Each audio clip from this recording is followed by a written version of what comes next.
Bonjour à tous et bienvenue sur Le Tilt, le podcast qui explore les nouvelles formes de travail et partage des idées et des outils à celles et ceux qui veulent réinventer leur vie professionnelle. Je suis Léa Audrin, coach et formatrice en transition de carrière et mon but est de vous aider à déclencher votre tilt et naviguer entre les différentes phases de votre vie pro pour vous y épanouir pleinement. Un tilt, c'est une prise de conscience, un déclic grâce auquel un nouveau monde des possibles professionnels s'ouvre. Je vous partage des épisodes solo ou des interviews, au sein desquels je décortique des sujets autour de 3 thématiques clés.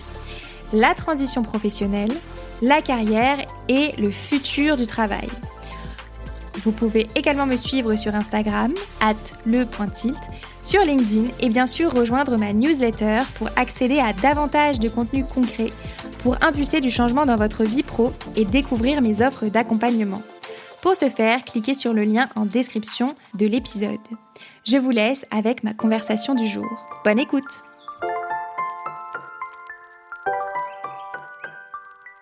Ce mois-ci sur le Tilt, c'est le mois spécial IA et travail. Une série de 4 épisodes dédiés à une question devenue incontournable. Qu'est-ce que l'intelligence artificielle change vraiment au travail ? Au-delà des outils, c'est notre manière de produire, d'apprendre, de décider, de gouverner et peut-être même de vivre qui se transforme. On y explore cette bascule sous plusieurs angles. L'objectif, sortir des discours simplistes, qu'ils soient alarmistes ou naïvement enthousiastes, pour comprendre ce qui se joue et aider chacun à trouver sa place dans cette nouvelle donne. Et pour commencer mon exploration, j'ai convié Flavien Chervet à mon micro. Flavien pense l'IA à la croisée des mondes.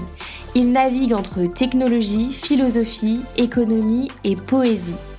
Sa force, c'est de faire les liens entre ces approches. Dans cet épisode, on parle de compression du temps. 3 ans d'IA, c'est l'équivalent de 30 ans d'Internet. Mais on parle aussi du mythe de l'humain performant et indispensable que cette technologie vient fissurer. On parle également de pouvoir, d'énergie et de post-capitalisme. Je retiens également cette phrase que Flavien a partagée à mon micro. Si on veut être heureux à notre époque, il faut laisser de côté l'amour de la stabilité et embrasser le chaos. Voilà, le ton est donné. Cet épisode du Tilt est sponsorisé et réalisé en partenariat avec Manpower Group Talent Solutions, qui accompagne depuis plus de 20 ans les entreprises et les talents face aux grandes mutations du marché de l'emploi. Dans un contexte où l'IA redessine les compétences, les organisations et les modèles de création de valeur, il me semblait cohérent de m'associer à un acteur qui travaille précisément à éclairer ces évolutions avec méthode et données fiables. Merci à eux pour leur soutien dans cette série IA et travail. Je vous souhaite une bonne écoute de ma conversation avec Flavien Chervet.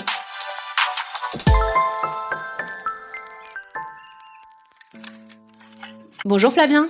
Salut Léa. Bienvenue sur le Tilt. Merci, ravi d'être là. Moi aussi, je suis ravie de t'accueillir à mon micro. Tu es mon premier invité du mois de l'intelligence artificielle et du travail sur le Tilt.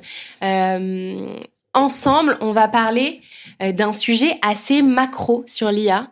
C'est la première fois dans l'histoire que ce ne sont pas seulement des gestes qui sont automatisés, mais aussi des fonctions, des capacités cognitives. Donc là, on entre dans une nouvelle ère. Et en discutant avec toi, tu m'as dit, mais Léa, on n'est pas seulement dans une transformation du travail, on est dans une rupture économique et civilisationnelle. Bon, il ne m'en fallait pas plus pour avoir envie de t'inviter à mon micro. Et donc, j'ai envie de creuser avec toi. En fait, qu'est-ce que représente cette mutation? De quoi elle est composée? Et puis, comment elle questionne le modèle de production, la création de valeur, l'équilibre des pouvoirs, à la fois dans le monde professionnel, mais aussi plus largement. Et puis, est-ce qu'on est dans une crise de l'emploi? Enfin, j'ai beaucoup de questions pour toi.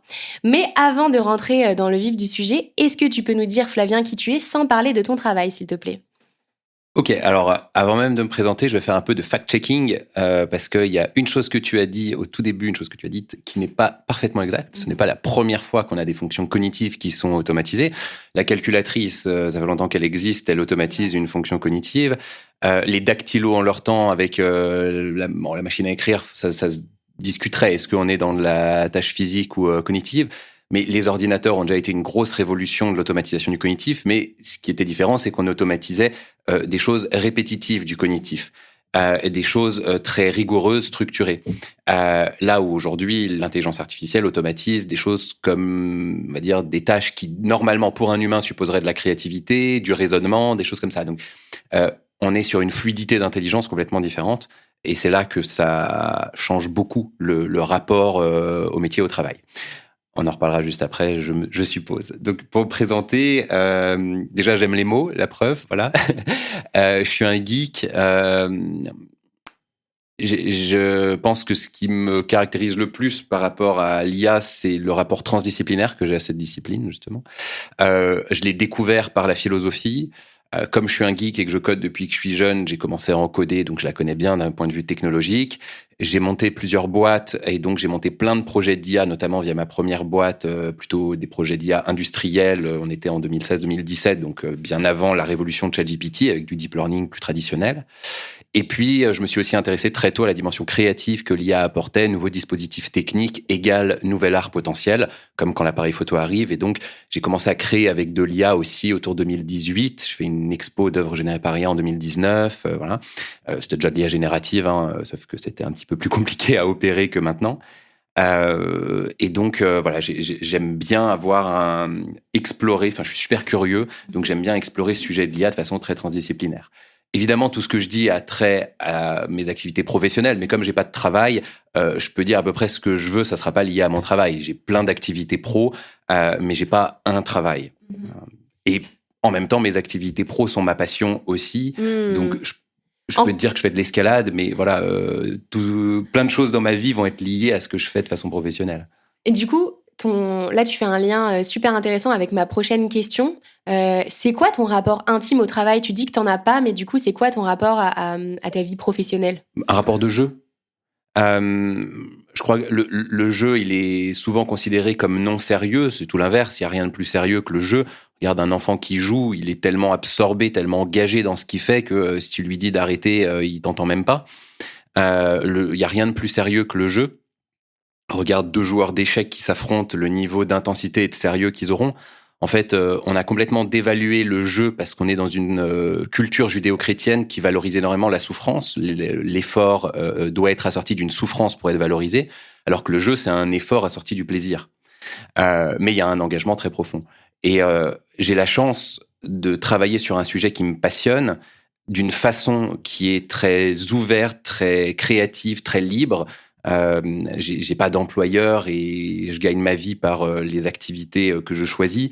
Et donc, cette immense chance-là me permet d'avoir un rapport professionnel qui est celui du jeu et donc qui est en fait, en sciences cognitives, des fois on parle de flow, qui est cet état dans lequel tu es quand tu es tellement engagé dans une activité que tu vois plus le temps passer, tu es complètement... t'es dans un état presque altéré de conscience dans ce que tu fais. En fait, la plupart du temps, quand je bosse, je ressens ça parce que j'adore tout ce que je fais, quoi. Génial. Hyper intéressant. Je partage vraiment ta vision du travail. C'est une belle vision du travail, mais qui est à l'heure actuelle un peu idéaliste pour qu'elle se généralise. On est encore dans un monde où le travail est très aliénant, très souvent, pour beaucoup de monde. Il est subi pour beaucoup de monde. Moi, je suis tombé dans ce sujet avant qu'il explose. J'ai eu la chance d'avoir une éducation suffisante pour me repérer dans le monde numérique et complexe qui est le nôtre. Quand le sujet a explosé, ça m'a permis de surfer dessus. Mais il y a un critère de chance de là où je suis né et de ma passion qui a rencontré le monde. Voilà, j'aimerais, et je réfléchis beaucoup à ça, que demain, le travail s'oriente beaucoup moins vers la corvée et beaucoup plus vers le jeu. Je pense qu'il y a une voie qui nous mène vers ça, qui a aussi ses travers, hein, on pourra en parler. Mais l'intelligence artificielle est un déclencheur très fort de cette transformation du travail. Donc voilà, je le vis, mais je le réfléchis aussi par rapport au sujet que je traite. Alors du coup, tu fais un lien parfait avec ma première question pour rentrer dans le vif du sujet du jour. En quoi l'IA est-elle une rupture différente des précédentes révolutions agricoles, industrielles, numériques? Je pense qu'il y a plein de différences. Il y en a là qui me viennent, 3 qui me semblent importantes. La première, elle est évidente, c'est la temporalité dans laquelle ça se joue. Un une telle compression de la temporalité. En 3 ans d'IA, on a fait plus qu'en 30 ans d'Internet, et ça continue à s'accélérer. Cette compression du temps, elle change qualitativement cette révolution. Elle produit plusieurs effets. Par exemple, un effet qu'elle produit, c'est une énorme distorsion entre ceux qui sont complètement plongés dans l'IA et qui déjà, depuis 3 ans, ont changé de monde. Moi, par rapport à il y a 3 ans, il n'y a pas un truc que je fais dans ma façon de travailler qui est équivalent à il y a 3 ans.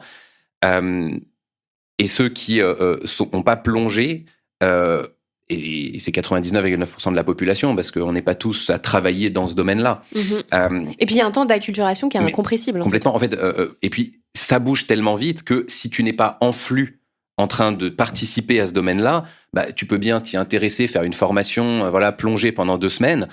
Ensuite, tu laisses 1 mois passer, t'es paumé.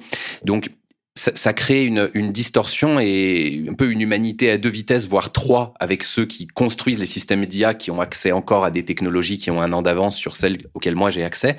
Et ça, à mon avis, c'est un risque majeur des prochaines années, cette humanité à plusieurs vitesses vis-à-vis de cette technologie qui change complètement notre capacité productive, créative, etc. Ça, c'est un des gros problèmes. Donc, il y a cette différence. Une deuxième différence, c'est que l'intelligence artificielle est hautement symbolique et émotionnelle. Tu vois, la science-fiction depuis les années 40 ou 50 nous a pas mis en garde contre le cloud. Tu vois, il y a eu évidemment quelques pensées précurseurs de ça, mais là, c'est pas comme l'intelligence artificielle où quasiment toute la science-fiction explore ce sujet. Automatiser l'intelligence, ça vient bousculer très profondément ce que l'humain occidental croit de lui-même. Et donc, il y a un rapport anthropologique à cette technologie qui est inédit. C'est une technologie qui nous mène très, très rapidement vers quelque chose de spirituel, voire de sacré. Et donc, dans son développement, elle cristallise des peurs qui sont complètement différentes de celles de toutes les autres technologies, des fantasmes aussi. Et même économiquement, derrière, ça a un impact. C'est-à-dire que la mythologie qui habite cette technologie fait que on mise pas économiquement sur un gain de productivité. Quand on voit les montants investis, c'est même pas ça qui se joue. On mise sur une singularité, une transcendance, quelque chose, en effet, qui est plus de l'ordre du sacré et du divin que de l'ordre du productif et de l'économique. Et donc, c'est pour ça qu'il y a des montants qui sont investis qui sont complètement délirants. On n'est pas dans l'ordre de la raison économique par rapport à cette technologie. Mais est-ce que tu peux étayer cette idée, parce que je la trouve vraiment très intéressante, en quoi on se rapproche de quelque chose de transcendant? Alors, il y a plein de façons de le voir, mais déjà, il y a une façon un peu historique. On regarde dans l'histoire de l'humanité, et notamment de l'humanité occidentale, qui est, on va dire, celle que je connais le mieux, donc je m'avancerai que sur celle-ci. L'idée de la machine pensante, de l'être artificiel, etc., c'est depuis la nuit des temps, dans toutes les mythologies. C'est évidemment Frankenstein, c'est le mythe du golem, le monstre de Frankenstein, parce que Frankenstein, c'est le créateur du monstre, c'est pas le monstre lui-même. Voilà.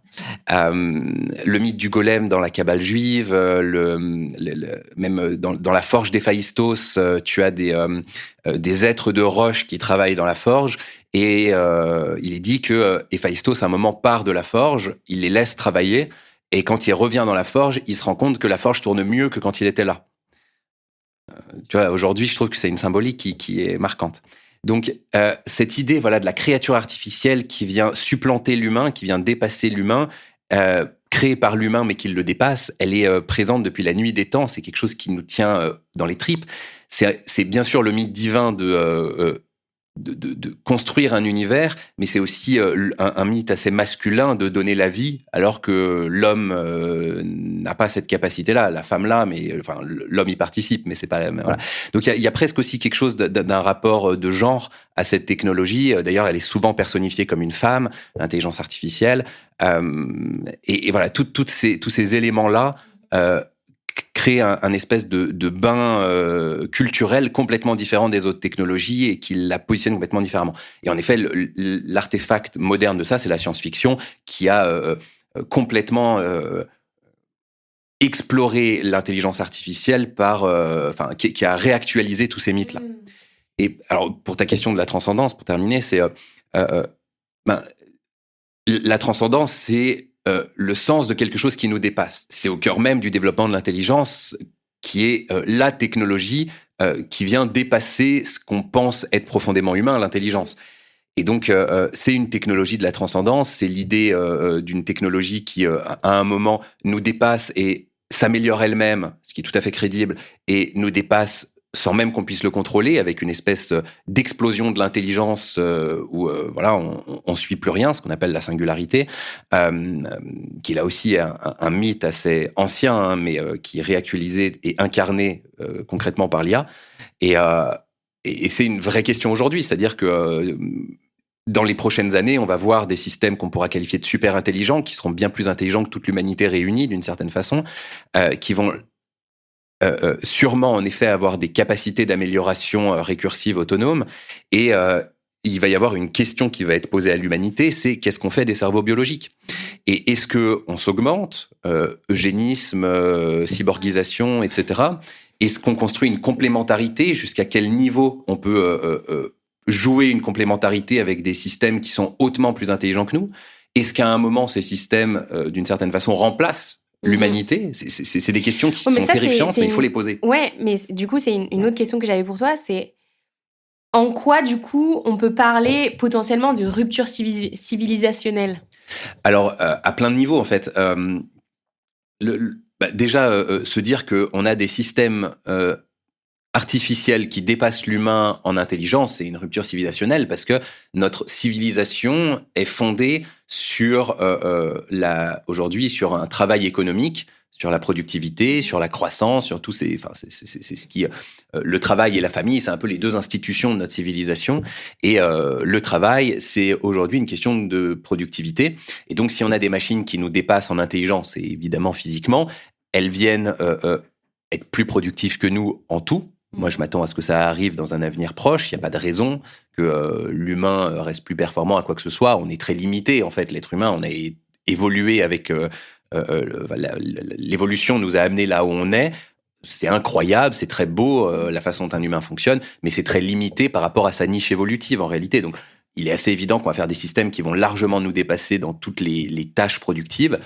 Et donc, ça va venir mettre complètement en rupture le travail. C'est-à-dire que l'humain au travail, sa valeur ajoutée va devenir marginale dans une très grosse partie des tâches. Et il ne faut pas s'attendre à ce qu'on crée des nouveaux métiers. L'IA, troisième nuance avec toutes les autres technologies, c'est une technologie qui apprend, elle se développe. Et donc, quand on dit oui, mais comme d'habitude, il va y avoir des nouveaux métiers qui apparaissent, oui, enfin, dès qu'ils vont apparaître, on va les automatiser. Une IA apprend, elle se développe et on ne voit pas de plafond à ça. Est-ce qu'il y a des compétences humaines qui vont rester propres à l'humain ? En fait, ça dépend comment tu vois le mot compétence. Si le mot compétence, c'est une capacité à opérer quelque chose, non. Faut pas se leurrer, faut prendre le taureau par les cornes et voir cette technologie comme une technologie d'automatisation générale. Elle va être capable d'automatiser tout ce qu'un humain est capable de faire. Il n'y a pas de grand doute. Ça, c'est la première partie de la réponse. La deuxième partie, c'est en effet ce qu'on appelle compétence humaine. C'est pas forcément uniquement lié à la capacité à opérer, à produire. Il y a quelque chose dans l'humain qui est unique, c'est d'être humain. C'est-à-dire qu'on a une condition humaine. Toi et moi, on souffre de la même façon, on a faim de la même façon, on a soif de la même façon, on prend du plaisir de la même façon, on va mourir de la même façon. Tous ces éléments qui sont notre condition biologique nous réunissent. Et donc, j'ai une certaine forme d'empathie envers toi parce que je sais que tu as les mêmes éprouvés, le même type de vie intérieure que moi. En tout cas, je le prends pour acquis. Une machine peut être bien plus performante que nous à tout. Elle va pas avoir le même rapport au monde que nous. Elle va pas partager cette condition humaine.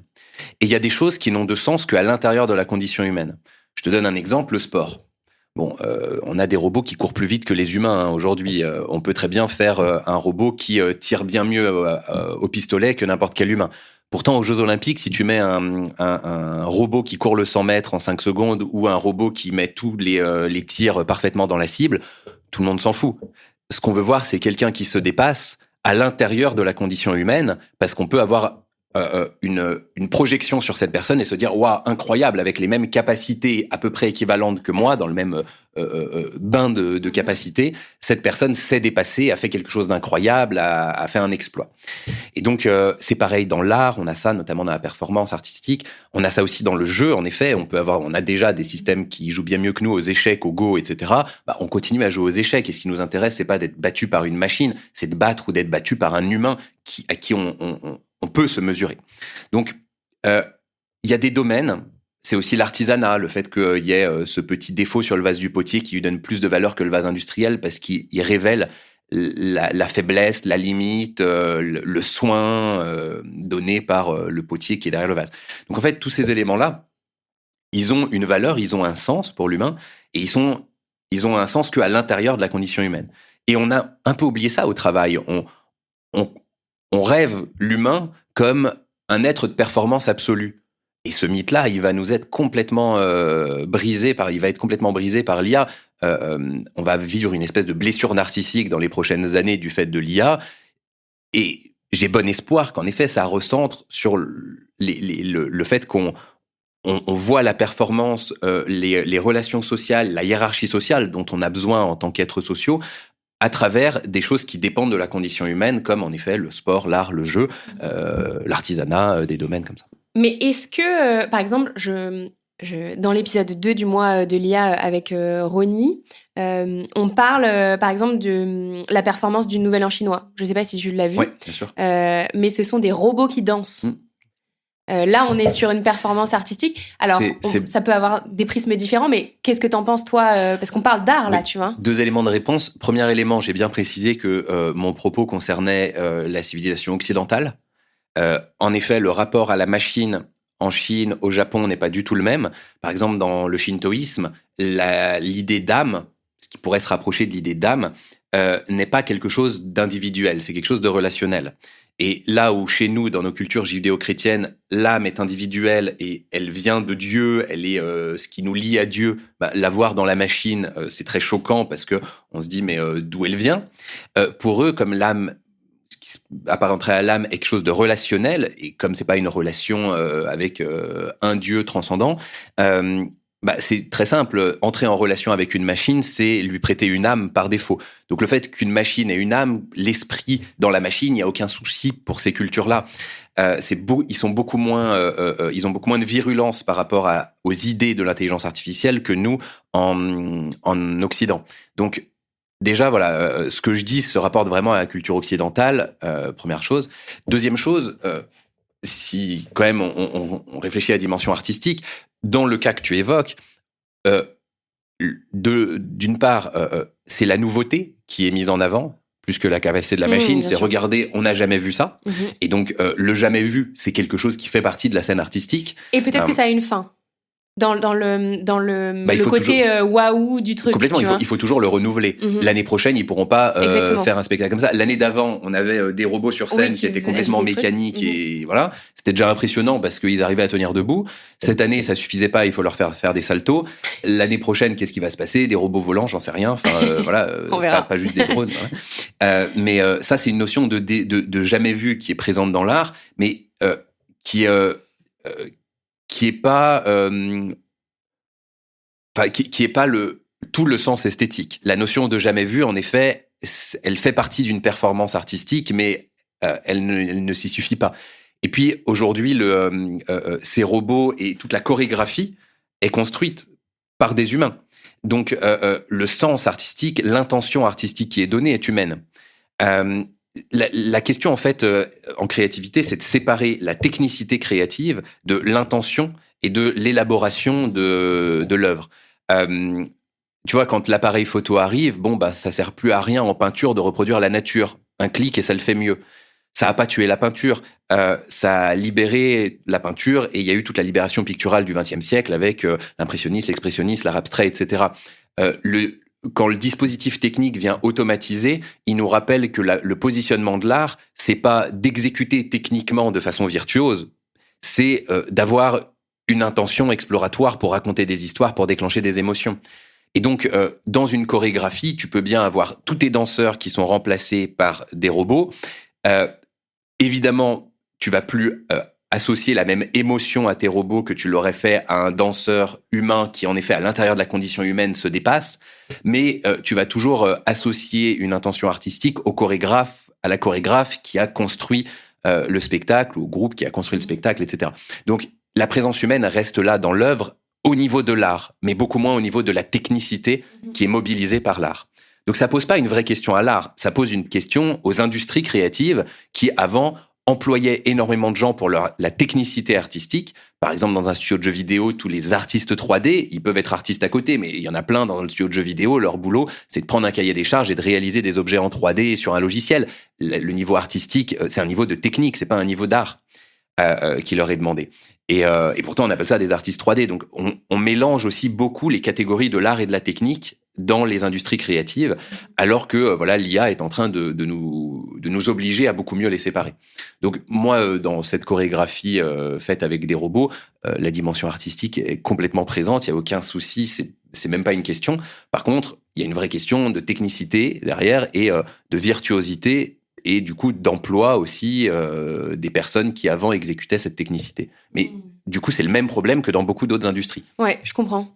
Est-ce qu'il y a d'autres éléments de réponse dans ma question sur la rupture civilisationnelle ? Il y a une rupture civilisationnelle qui nous pend au nez, c'est celle de l'automatisation de la science. On n'y pense pas beaucoup quand on n'est pas dans un domaine scientifique, mais l'intelligence artificielle est en train de complètement transformer la façon dont la science se fait. Et il y a suffisamment de signaux faibles pour se dire de façon crédible que automatiser la science est possible.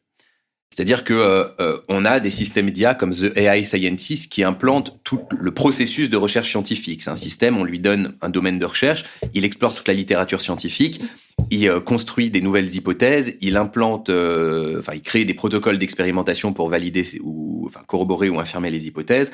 Il implante des algorithmes qui exécutent ses expériences, il regarde les résultats, il écrit un article de recherche. $15, t'as un article de recherche. Et il y a eu le premier en mars, avec la V2 du système, il y a eu le premier article de recherche. $15 ? Même sûrement un peu moins maintenant, parce que c'est décroissant. Mais en mars dernier, la version 2 de The AI Scientist a créé, en toute autonomie, un papier de recherche qui a passé la phase de la revue par les pairs, donc d'autres scientifiques, sans savoir que c'était de l'IA, on considérait que c'était assez bon pour être publié. Récemment, là, il y a quelques semaines, tu as eu le premier vrai théorème mathématique ouvert, le 142e problème d'R2, je crois, 142e. Bon.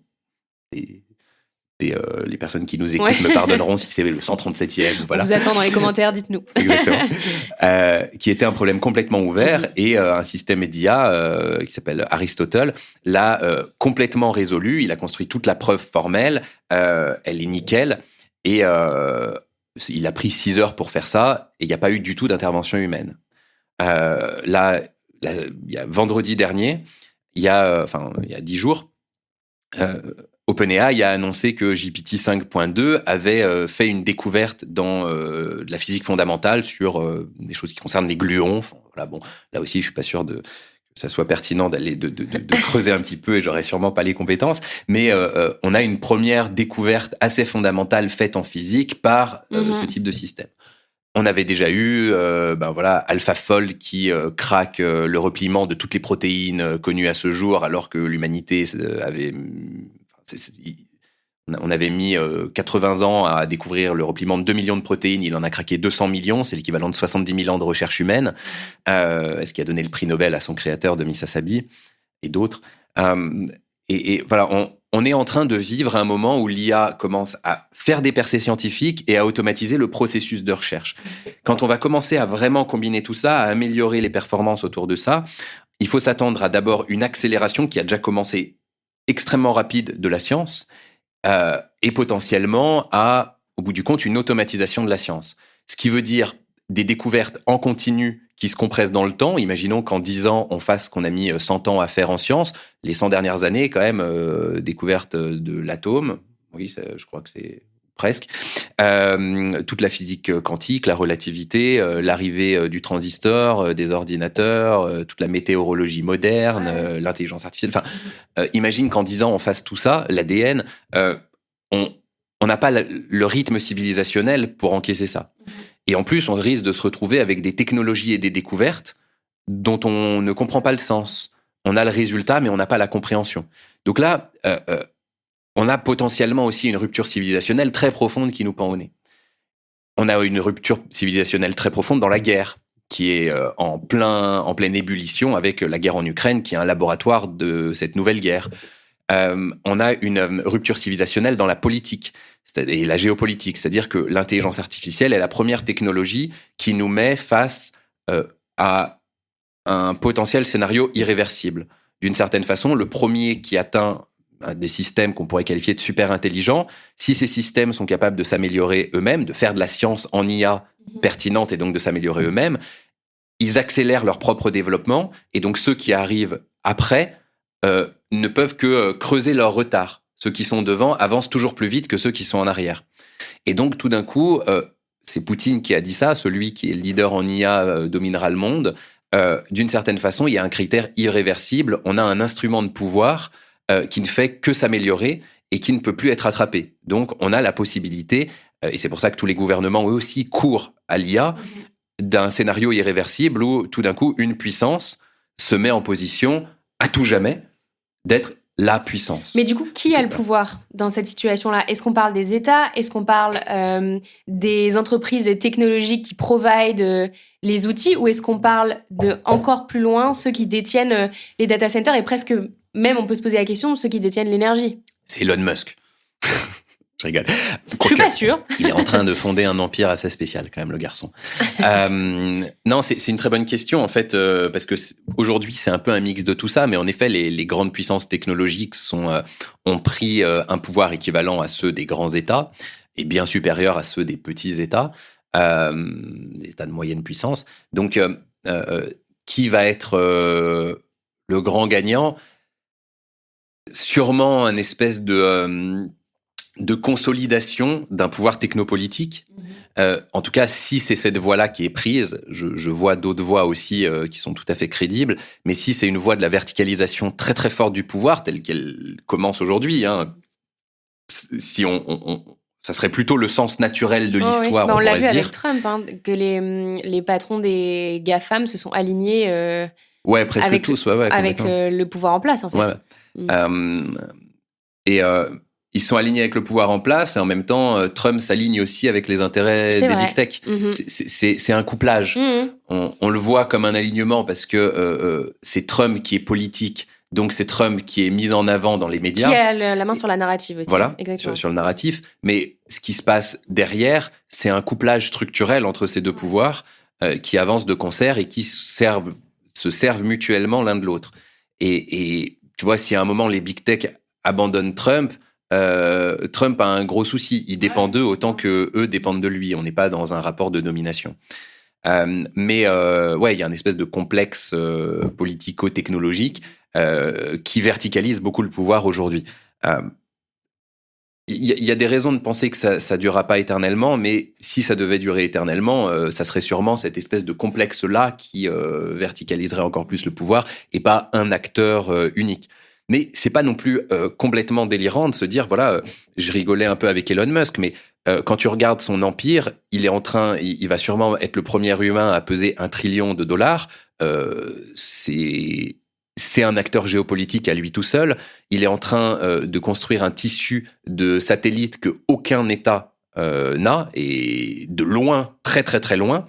Il va donc avoir là aussi un pouvoir géopolitique supérieur à lui tout seul, à beaucoup d'États, ou presque tout seul.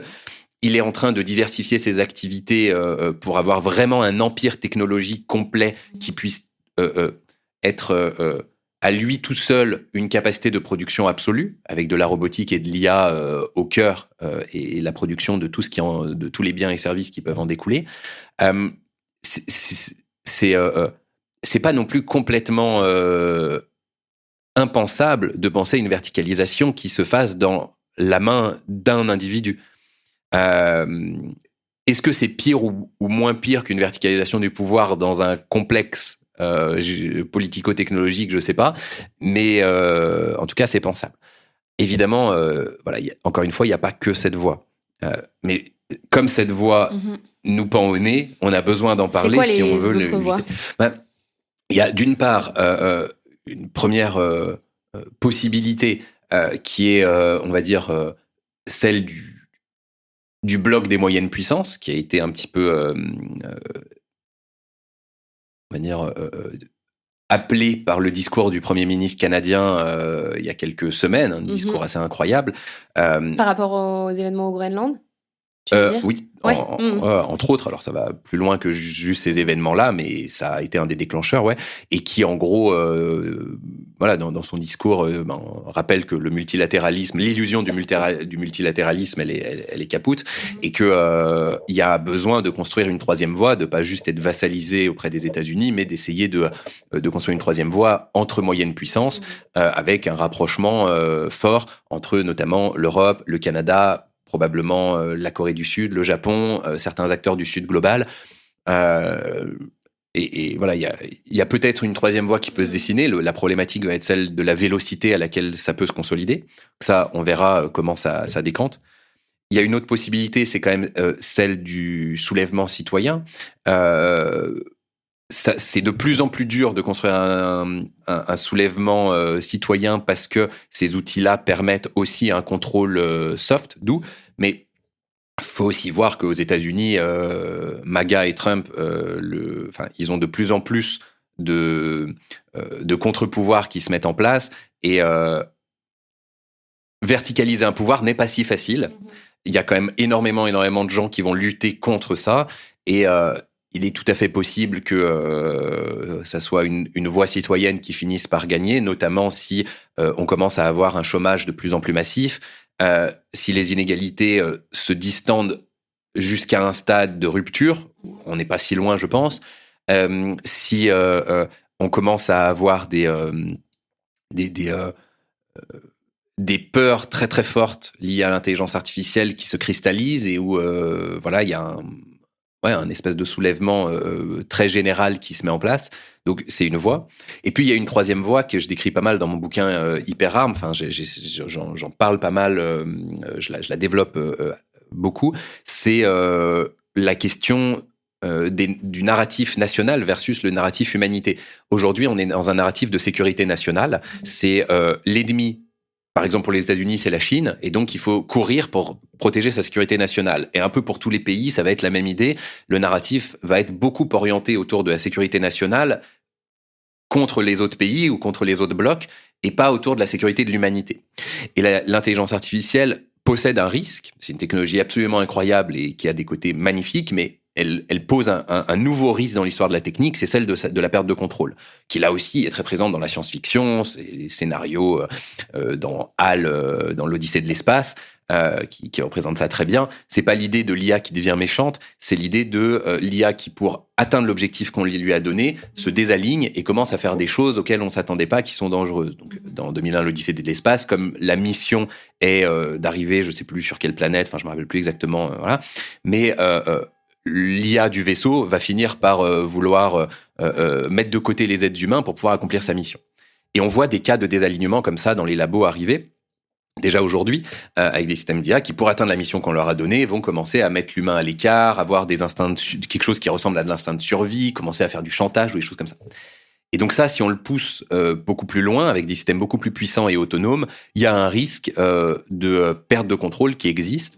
Et face à ce risque de perte de contrôle, le narratif peut changer. Tout d'un coup, c'est plus nation contre nation, c'est l'humanité contre des systèmes désalignés avec l'humanité. Et tout d'un coup, l'ennemi commun se déplace et ça peut amener à une coopération internationale de très grande ampleur sous la pression de ne pas se faire complètement endiguer par des systèmes dont on a perdu le contrôle. Donc, c'est un scénario qui est beaucoup plus crédible qu'on ne le croit.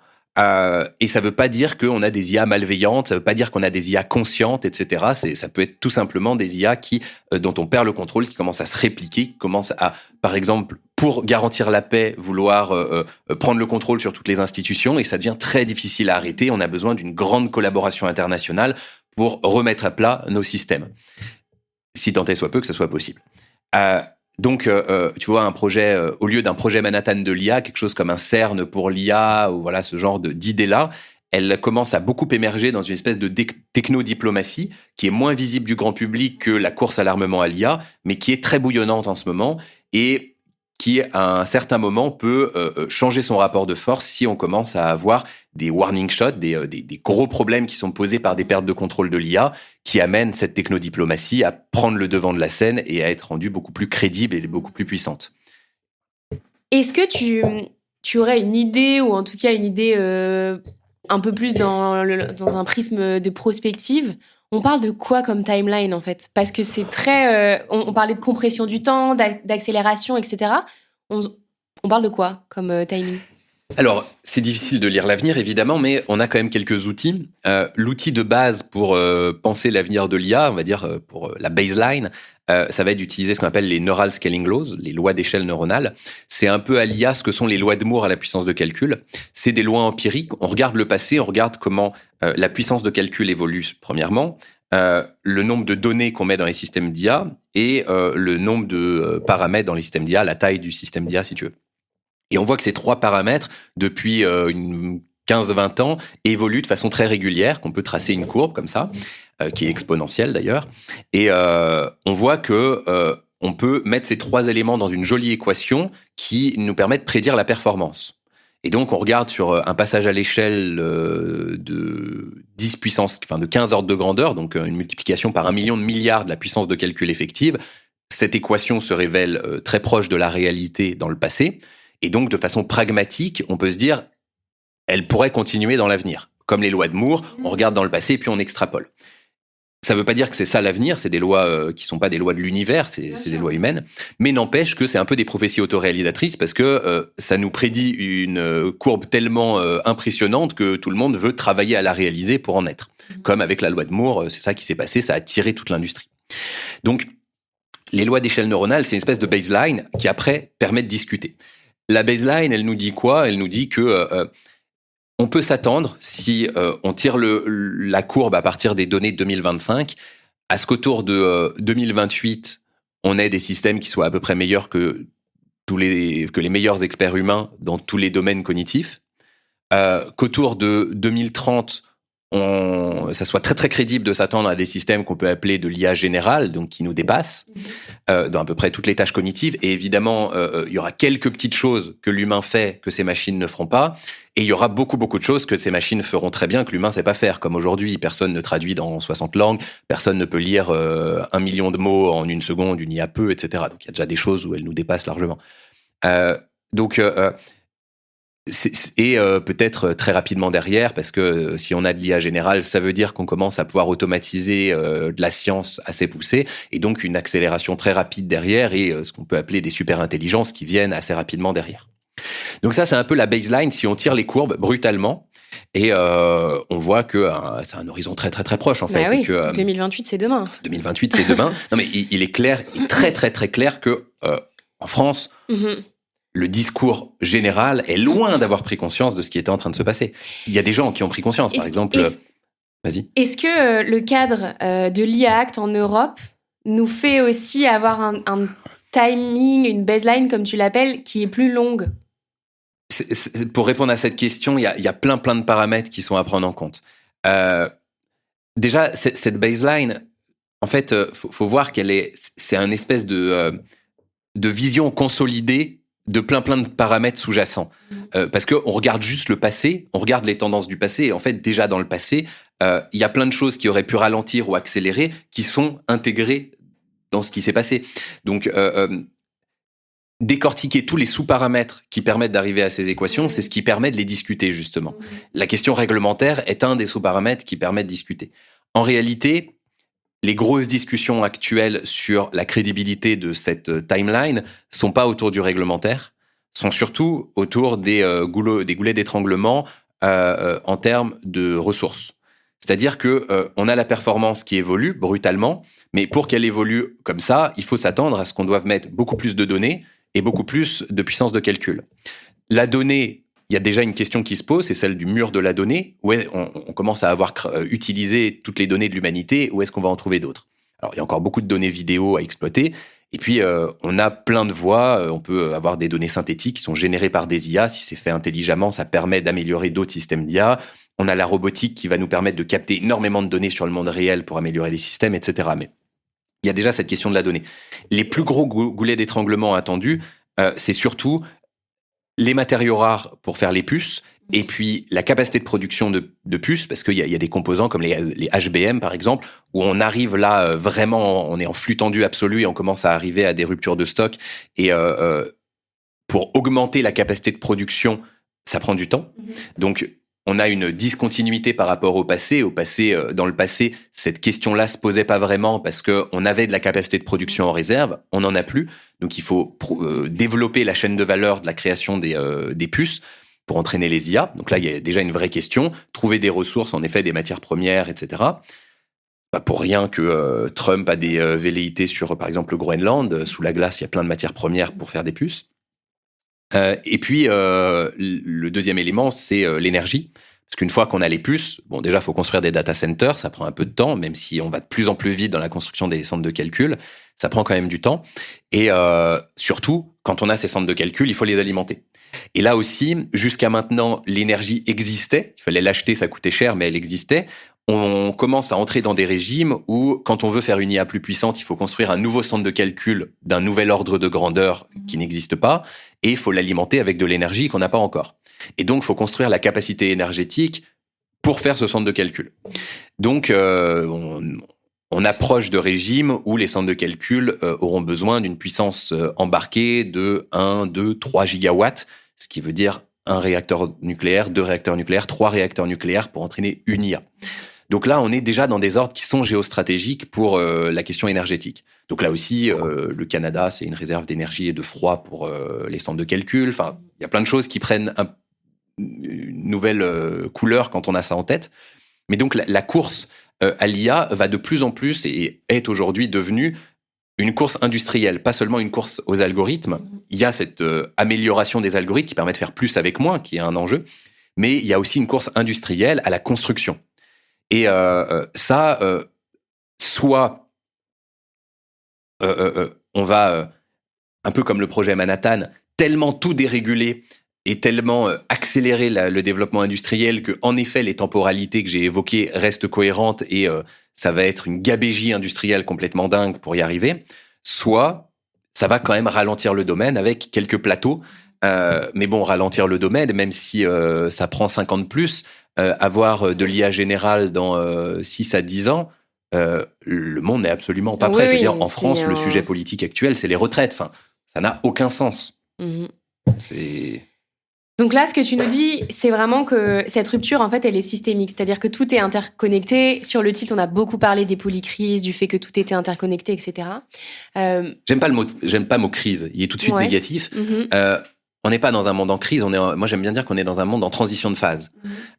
Les systèmes complexes, et Dieu sait que l'humanité en est un, sont des systèmes qui changent pas par transition continue. C'est quasiment jamais. C'est des systèmes, la plupart du temps, plus un système est complexe, la plupart du temps, plus il devient métastable, c'est-à-dire que il a une capacité à encaisser la transformation sans se modifier. Mais il se rapproche d'un point de rupture. C'est comme les grains de sable qu'on met les uns après les autres sur le tas de sable. Puis à un moment, il y a un grain de sable qui fait s'effondrer le tas de sable. Ça, c'est système métastable. Et voilà, il y a plein de systèmes qui ont ces caractéristiques. Et il est assez crédible de se dire que l'humanité, la civilisation, les sociétés humaines sont des systèmes de ce type-là. L'histoire nous le dit aussi, les systèmes changent assez peu pendant des grandes périodes, et quand ils changent, c'est par transition de phase assez brutale. Par exemple, une guerre. Une guerre, c'est un moyen de reconfigurer un ordre mondial ou un ordre d'une société, etc., sur un temps très court. Et donc, pour moi, on entre là en plein dans une période de transition de phase. Donc, si on est... je pense qu'il faut être réaliste. On entre dans une période de transition de phase brutale. Une fois qu'on a dit ça, c'est pas du pessimisme, en fait. C'est juste du réalisme. Le pessimisme, il se dit « Oh là là, c'est des crises. Mon Dieu, qu'est-ce que je vais souffrir ?» L'optimisme se dit « Oh là là, c'est des périodes de grande transformation. Ça va être dur. Mais qu'est-ce que ça va être exaltant ?» Mais parce que sur la question de souffrance, il y a une part de réalité, tu vois. Genre, il y a une part de réalité, mais... Il y a des industries, il y a des organisations qui souffrent. Enfin, en fait, je comprends ce que tu veux dire dans le sens où, effectivement, c'est pas un truc d'apitoiement qu'il faut aller chercher. C'est une forme de résilience et de réinvention à aller chercher, mais la souffrance. Mais la souffrance fait partie de ça. Mais elle fait partie du processus. L'optimiste se dit pas du tout qu'il y aura pas de souffrance. C'est du réalisme de dire qu'il va y avoir de la souffrance. Il y a de la souffrance énorme. Moi, je m'attends à ce qu'on ait une guerre mondiale dans la décennie qui arrive. Je m'attends à ce qu'on vive de plus en plus de catastrophes écologiques dans les 30 prochaines années. On verra si, grâce à l'intelligence artificielle, on arrive à sortir du problème, ce qui est pour moi la seule voie, même si c'est complètement technosolutionniste, mais plus j'y réfléchis, plus c'est un espèce de pari de Pascal. Je vois mal comment on ferait une transition douce. Là aussi, un système ne change pas par transition douce. Soit on aura une catastrophe écologique, enfin une transition de phase justement, soit c'est la technologie qui va nous permettre d'évoluer là-dedans, mais ça ne sera pas forcément plus heureux. Il y aura de la souffrance. Socialement, je sais pas, Dario Amodei, le patron d'Anthropic, dit ça va être un bain de sang. Je sais pas s'il faut le dire comme ça, mais en effet, moi je m'attends aussi à ce qu'on ait un énorme problème social. Et là, ça commence, c'est en train de commencer à arriver. Et dans les 2-3 prochaines années, ça va se déplier d'une façon drastique. Donc, il y aura de la souffrance. C'est pas être pessimiste que de dire qu'il y aura de la souffrance. Là aussi, c'est être réaliste. L'optimiste voit la souffrance, se dit peut-être même que moi, je vais en souffrir. Peut-être. Alors, j'ai la chance d'être plutôt bien positionné parce que je suis dans le flux de cette technologie. Mais ça, c'est, on va dire, presque un coup du hasard d'une certaine façon. Je pourrais très bien me rendre compte dans 6 mois qu'en fait je suis un des premiers touchés et peut-être que tu vois, oui, en fait, ces technologies vont produire. C'est un bon moment. En fait, c'est une bonne intersection. Tu vois, je prends l'exemple. C'est comme par exemple, les ingénieurs informatiques, les gens qui gravitaient autour de ça il y a 40, 50 ans, ils ont connu l'âge d'or, tu vois. Intellectuellement, on avait besoin d'eux. Techniquement aussi, c'était les experts les plus recherchés et payés dans les entreprises. Bon, c'est une intersection de facteurs qui font que, tant mieux pour ces personnes-là. Mais effectivement, toi, ça se rejoint comme ça, c'est-à-dire qu'il y a la passion, il y a les compétences, il y a la temporalité, et ce qui fait que toi, ta vie professionnelle à un instant T fonctionne dans ces facteurs-là, quoi. En effet, mais est-ce que dans 2 ans elle fonctionnera ? J'en sais absolument rien. Il y a aussi un caractère de notre époque, dans les périodes comme celle-ci, de grande transition de phase, la seule injonction morale devrait être d'embrasser le chaos. Il faut presque l'aimer. C'est-à-dire que là aussi, on est dans une société qui s'est habituée à ce que la stabilité soit quelque chose de positif. Pendant les 30 glorieuses, les choses avancent tranquillement, tu as de la croissance d'année en année, tu peux prévoir sur 30 ans, tout va bien. Et notre société est construite sur ces idées-là. Mais à l'échelle de l'humanité, c'est tellement petit cette période. Ouais, mais à l'échelle psychologique d'un humain, ah oui, ça je suis d'accord. Ça a construit nos repères d'aujourd'hui. Et nos parents, on est à peu près de la même génération, toi et moi, nos parents ont construit leurs repères là-dessus. Faire carrière, c'est un repère qui fonctionne dans un environnement stable. Épargner, le système des retraites, etc. Tout ça, c'est des repères de vie qui sont pertinents dans un environnement stable. On n'est pas dans un environnement stable. Je m'attends absolument pas à jouir d'une retraite, par exemple. Et si on veut être heureux à notre époque, il faut laisser de côté l'amour de la stabilité. Embrasser le chaos, embrasser l'incertitude, le faire plonger dedans et donc lâcher prise sur le contrôle qu'on a sur demain. Ça paraît très difficile, mais c'est pas du tout impossible. C'est juste, je veux dire. La vie, c'est au départ quelque chose de beaucoup plus chaotique que ce qu'on nous fait croire. La vie, c'est ce qui est stable au bord du chaos. C'est pas du tout ce qui est purement stable. C'est en constante reconstruction, évolution, c'est en flux. Ce qui est vivant est en flux. D'une certaine façon, les 30 glorieuses, pour moi, c'est un peu mortifère, tu vois. Oui. Tout va bien, en fait, c'est chiant. Tu fais le lien avec un sujet sur lequel je voulais échanger avec toi. Là, on a parlé du côté systémique de ce sujet-là. Là, tu es en train de décrire le fait que pendant les 30 glorieuses, post-ère industrielle, etc., on a pu établir un contrat social qui faisait que les gens étaient salariés, avaient une forme de stabilité contre une forme de labeur, etc. Donc, tu as cette manière d'avoir institué le travail qui s'est installé. On a érigé ça comme une forme de normalité, mais en fait, c'est très récent, ça n'a même pas 100 ans. Complètement. En quoi l'IA va bouleverser ce système économique des organisations avec ce modèle-là dont on parle ? Alors, déjà, l'accélération qu'elle produit rend la question des grosses organisations très sensible. Plus t'es gros, moins tu bouges vite. C'est presque une loi de la nature. C'est vrai. Celle-ci. C'est vrai. Et elle s'applique très bien aux organisations. Et donc, je pense que le système des entreprises tel qu'on le connaît va s'effondrer. Une grosse entreprise, dans le monde qui vient, un empire industriel, c'est différent. Un empire industriel, il peut... s'il s'est construit sur les technologies, comme en effet l'empire de Musk, c'est des empires qui sont construits by design pour être évolutifs. Mais c'est plus du tout le même type d'entreprise que celle qu'on a l'habitude de penser. C'est des entreprises flux, alors que les entreprises d'avant étaient des entreprises systèmes. Et les grosses entreprises, tu prends les entreprises du CAC 40 en France, c'est des entreprises systèmes. Qu'elles se réinventent chaque année, c'est juste pas possible. Ouais. Donc, je m'attends à un effondrement très violent des systèmes d'entreprise avec, là aussi, une disruption assez globale de tous les mastodontes. Qui va, selon les industries, se faire sur des temporalités très différentes. Quand on est un assureur, on a des questions à se poser. Quand on est une compagnie du pétrole, on a un peu plus de temps parce qu'on est un gros industriel ou une compagnie du nucléaire. C'est pas tout à fait les mêmes temporalités, évidemment. Il y a une matière première qui bouge moins vite. Mais je pense quand même que globalement, la vitesse, la vélocité va devenir le critère principal dans les prochaines années, il l'est déjà maintenant, et donc on voit de plus en plus de gens qui deviennent solopreneurs, qui gagnent en agilité en devenant tout petit.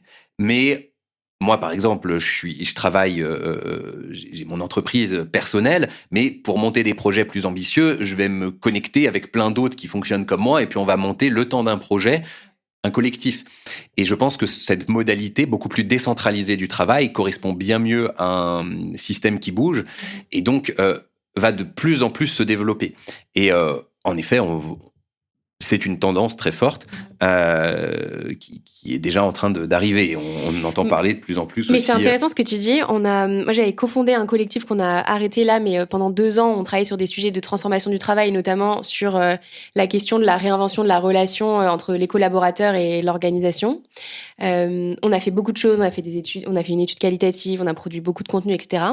Et à chaque fois qu'on rencontrait soit des partenaires, des gens, etc., la question qui revenait tout le temps, c'était pas tant sur le fond de notre travail, c'était sur « Ah, vous êtes un collectif, et donc ça veut dire quoi ?»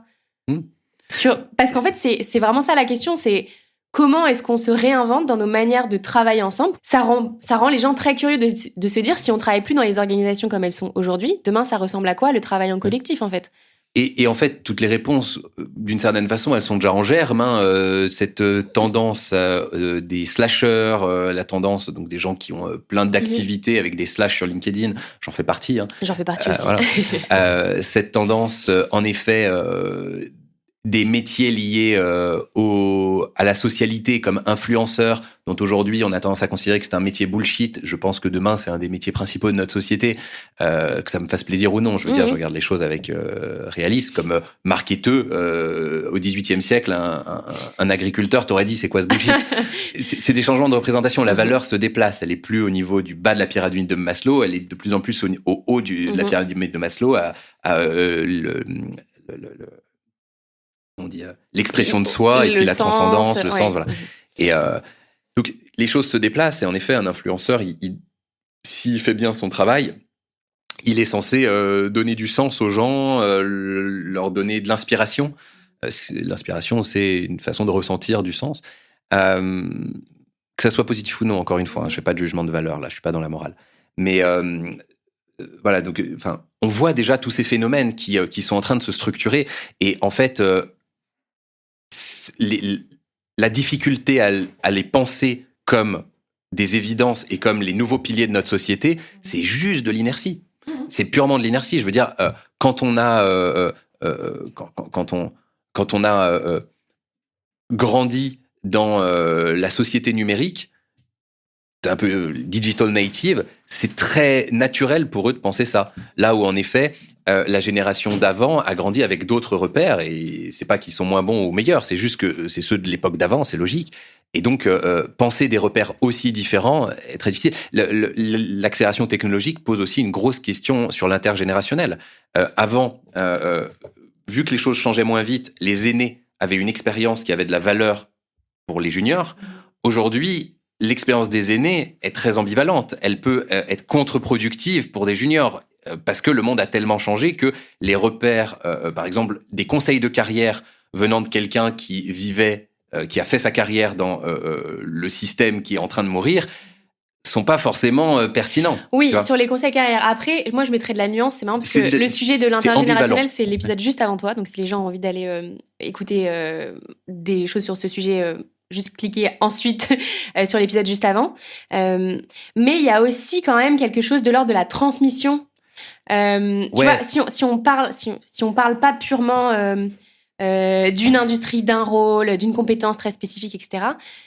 C'est peut-être quelque chose de l'ordre de la transmission au niveau de l'humanité, des savoir-faire, des savoir-être, etc. Mais ça reste, à mon sens, encore une fois, là, c'est peut-être un avis qui est le mien, mais il y a quand même quelque chose de l'ordre de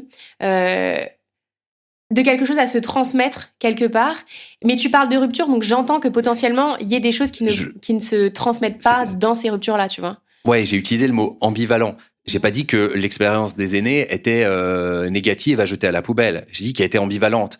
C'est-à-dire que elle peut plus être prise comme une vérité. Et évidemment, il y a des invariants humains et que ta grand-mère te donne des conseils sur ta relation amoureuse. Elle a sûrement plein de choses à t'apprendre et plein de bons conseils à donner. Par contre, en effet, que ta grand-mère te conseille sur la façon, en effet, de gérer ta carrière ou sur les valeurs, en effet, et te transmettre des valeurs, par exemple, je sais pas, en effet, l'idée de faire carrière, c'est des choses auxquelles il faut faire attention. La transmission n'est pas nécessairement positive. Dans une époque de changement, il faut faire attention à ce qui nous est transmis. Ce qui nous est transmis peut avoir de la valeur comme il peut oui, parce que ça peut pas être décorrélé de son contexte, en fait. Enfin, on revient dans cette histoire de systémie. Ouais, exactement. Et on peut prendre des mauvaises décisions dans une époque changeante si on écoute, si on tient trop compte du passé. Donc, c'est là où c'est très ambivalent. C'est difficile. Hein. J'ai pas la réponse sur qu'est-ce qui est de l'ordre du...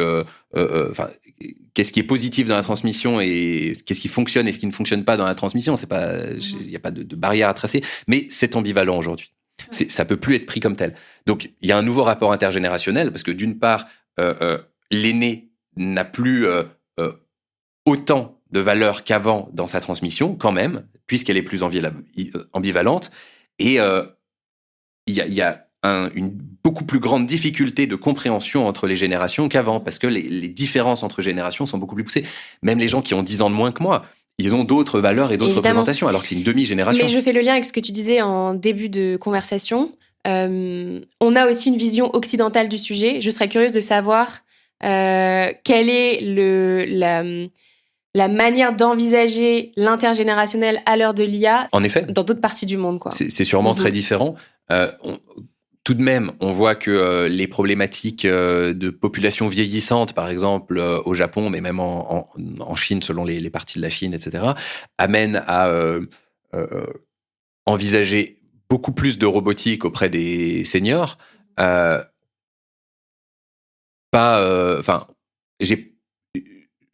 pense pas. Je pense qu'en effet, ils n'ont pas du tout le même rapport entre les générations que chez nous. Il y a un autre type de respect. C'est pas, il y a un respect de l'être qui est là depuis plus longtemps, qui est un peu supérieur à ce que nous on a dans nos cultures, il me semble. Mais n'empêche que ils sont aussi dans ce monde en transition.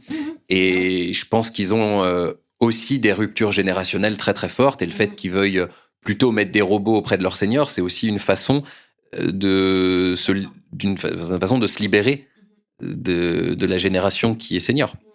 Donc, je pense qu'il y a des invariants aussi. Eux aussi sont dans un monde en transition de phase. Évidemment. Je voudrais revenir sur une autre question à la suite de celle sur l'économie plus spécifiquement. Tu l'as mentionné tout à l'heure.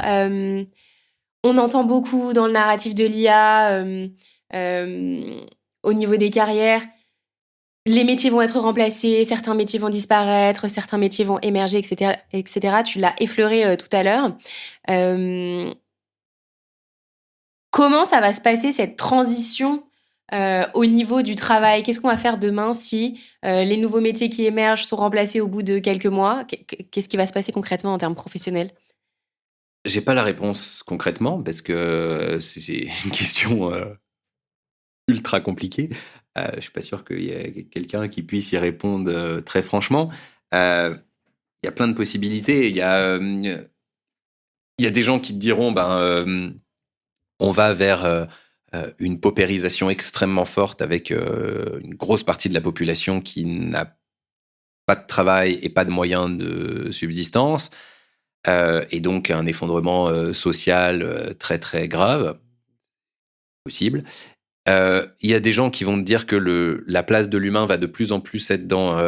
c'est un économiste qui s'appelle Korinek, je crois, qui est des plus sérieux sur la question de l'IA, qui prend le sujet de l'IA le plus au sérieux avec voilà, des courbes de développement qui sont sérieuses et du coup radicales, qui dit, en effet, si on extrapole un peu, on va automatiser toute la production de valeur et l'humain va avoir surtout un rôle de vérificateur, en tout cas dans un premier temps, et de créateur d'input pour continuer à améliorer les IA. Donc, on a des boîtes comme, par exemple, Mercor, qui emploient plein d'humains pour produire de la donnée hautement qualitative pour améliorer les systèmes d'IA. Plus du travailleur du clic. Hein. Maintenant, c'est des médecins, des gens de haut niveau intellectuel qui produisent de la donnée, voilà, encore une fois, hautement qualifiée.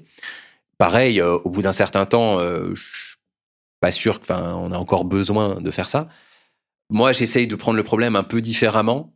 C'est ma façon. J'ai fait une soirée sur le post-capitalisme et l'économie à l'ère de l'IA générale. Et j'ai commencé un peu à élaborer ma réflexion là-dessus.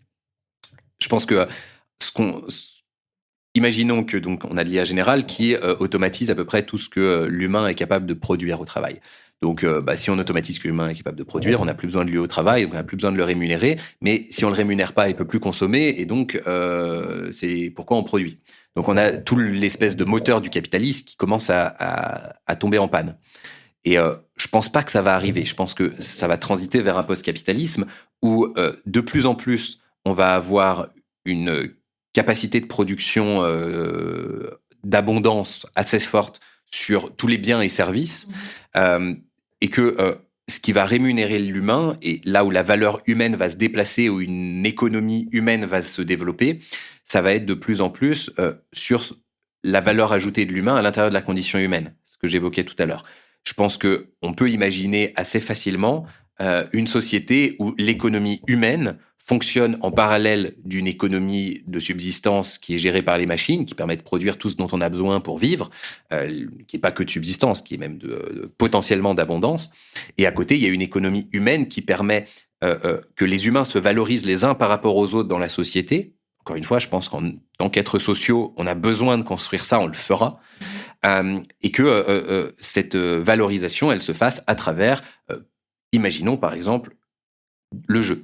Et que le jeu ou le sport deviennent, après le travail, les institutions principales de la société, avec des rôles sociaux qui sont définis par le positionnement qu'on a dans des grands championnats, des choses comme ça. Et aujourd'hui, on a l'impression que toutes ces choses sont annexes à l'économie. Le sport, le jeu, ça peut être connecté à l'économie, mais c'est un peu annexe par rapport à la production centrale.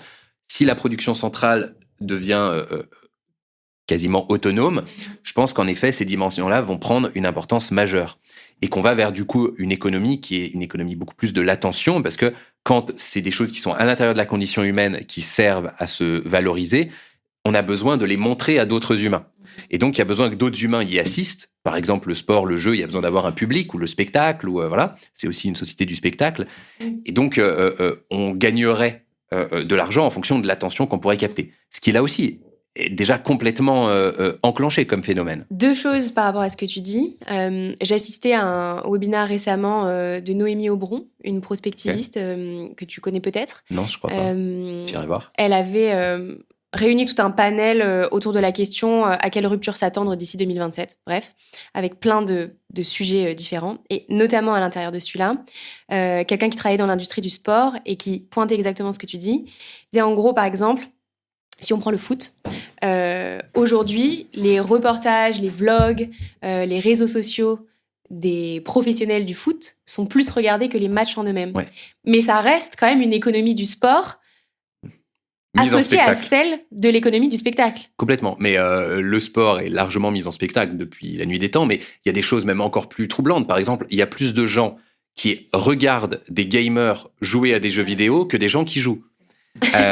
Donc, c'est un phénomène absolument massif sur Internet, qui a été lancé notamment via des plateformes comme Twitch. Le fait qu'un gamer simplement joue à un jeu, il commente un petit peu en même temps, voire il commente même pas, et des gens le regardent jouer. Et en fait, c'est assez impressionnant. Même moi, je m'en rends compte. Alors, moi, j'aime bien jouer à des jeux vidéo quand c'est des bons jeux vidéo. Je vois que quand je le fais avec des amis ou quoi, il y en a pas mal qui me disent « Ah non, mais joue, moi, j'aime bien regarder. » Donc, même dans quelque chose comme le jeu vidéo, ça se spectaclise. Exactement. Donc, oui, je crois que cette tendance-là, elle va être très... c'est une tendance d'avenir, quoi. Et deuxième chose sur laquelle je voulais rebondir, suite à ta réponse sur, en gros, si les biens, les services, la production est automatisée par l'IA, ça me fait penser vraiment à la définition du travail de James Sussman, l'anthropologue, qui dit qu'en gros, travailler, c'est une dépense d'énergie. Alors, c'est la définition étymologique. En fait, on aime bien associer le travail et dire qu'étymologiquement, ça vient de tripalium, un outil de torture. Alors lui, il n'est faux. pas sur cette... Non, mais ça, c'est faux. Ouais. Et lui, justement, il est contre ça. Complètement. Cette interprétation est complètement bullshit. C'est vraiment là aussi, notre tendance judéo-chrétienne qui veut associer le travail à la souffrance qui nous a fait croire à cette arnaque étymologique. En réalité, le mot travail, il vient de la racine trab, qui se retrouve dans entrave, qui est l'outil qui permet de labourer le champ, c'est-à-dire dépenser de l'énergie pour faire passer un état à un autre. Le travail, et même en physique, le travail, c'est une mesure d'un changement d'état. Et donc, en effet, il y a un effort dans le travail. Et c'est pour ça que, par exemple, le jeu, c'est pas du tout sans effort. Au contraire, l'effort est présent et sans effort, on devient juste des chiffres molles. C'est le scénario Wall-E où on finit tous en mode gros patapouf à nous mettre du coca dans la bouche par des machines. Je pense pas du tout que ça va arriver. L'image est atroce. Ouais, mais je pense pas. Je pense que l'humain a une espèce de désir intrinsèque, de curiosité intrinsèque qui le pousse en avant. Je pense pas du tout que ça va arriver.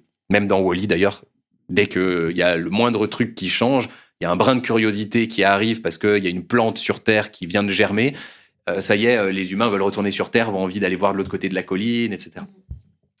Donc, je crois pas du tout que ça nous pendonne. Mais en effet, dans le travail, il y a une notion d'effort, mais pas forcément associée à une souffrance et pas forcément associée à une production, en réalité. Ça, la notion de souffrance, elle est liée à une valorisation judéo-chrétienne qui est culturelle, et la notion de productivité, elle est associée à une époque qui est une époque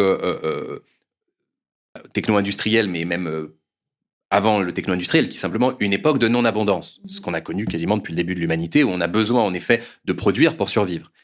Il est possible que cette époque soit en train d'être résolue, et que produire, dans 50 ans, si l'humanité existe encore, on regarde notre époque, on se dit, putain, à l'époque, on produisait. Waouh, c'est chaud. On était des esclaves, tu vois. Et il y a un auteur que j'aime beaucoup, qui s'appelle Ian M. Banks, qui est un grand auteur de science-fiction, qui a écrit toute une série qui s'appelle la série de la culture. Et il y a, je crois, 7 ou 8 bouquins dedans. Ça se passe dans un avenir lointain où on a une société galactique qui est une société utopique. C'est-à-dire que, en effet, on a des machines qui produisent tout.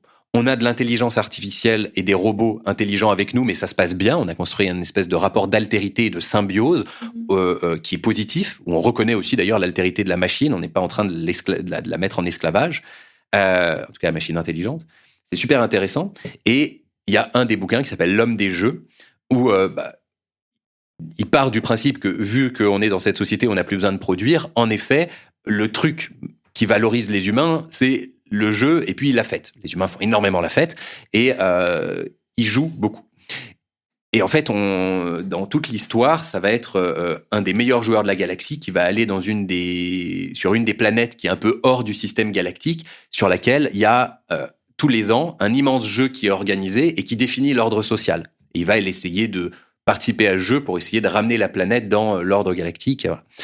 Et Et en fait, c'est super intéressant parce qu'on découvre sur cette planète tous les principes de cet immense jeu où toute la société participe et comment ce jeu-là structure complètement toute la société. Et c'est ultra crédible, la façon dont c'est raconté. On n'est pas du tout dans waouh, c'est tout joli, c'est tout le monde joue et c'est génial. Non, le jeu, il y a aussi quelque chose de terrible, tu vois. C'est tellement sérieux que tu peux aller jusqu'à te mutiler dans ce jeu-là pour aller plus loin, tu vois, des choses qui peuvent être... Parce que la partie sacrificielle de soi est une mise en jeu de sa condition humaine et donc prend de la valeur. Donc ça peut aller très très loin.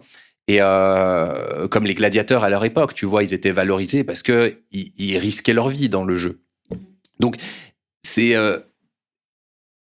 contrairement au travail productif qui ne dépend que de ta capacité à produire, le jeu dépend de ta capacité à t'engager. Tu peux travailler et produire sans vraiment t'engager. Il y en a plein qui le font. On sait qu'il y a à peine 26% des Français qui sont engagés dans leur travail. Et il y en a plein qui construisent de la valeur quand même, créent de la valeur quand même. Dans le jeu, si t'es pas engagé, tu peux pas. Et donc, il y a un courage qui est associé au jeu, qui n'est pas associé au travail. Il y a un courage dans le jeu qui est bien supérieur parce que ton engagement, il est physique, il est moral, il est complet. Donc, c'est une société dans laquelle, si tu ne t'engages pas, tu n'as pas de valeur. Là, en t'entendant parler, je suis en train de faire le lien avec ce que tu disais juste avant, où tu parlais de la société, enfin des métiers autour du sport qui vont rester, on appelle ça des joueurs de foot. Autour de l'art, c'est des gens qui jouent. On dit un acteur, un comédien, il va jouer.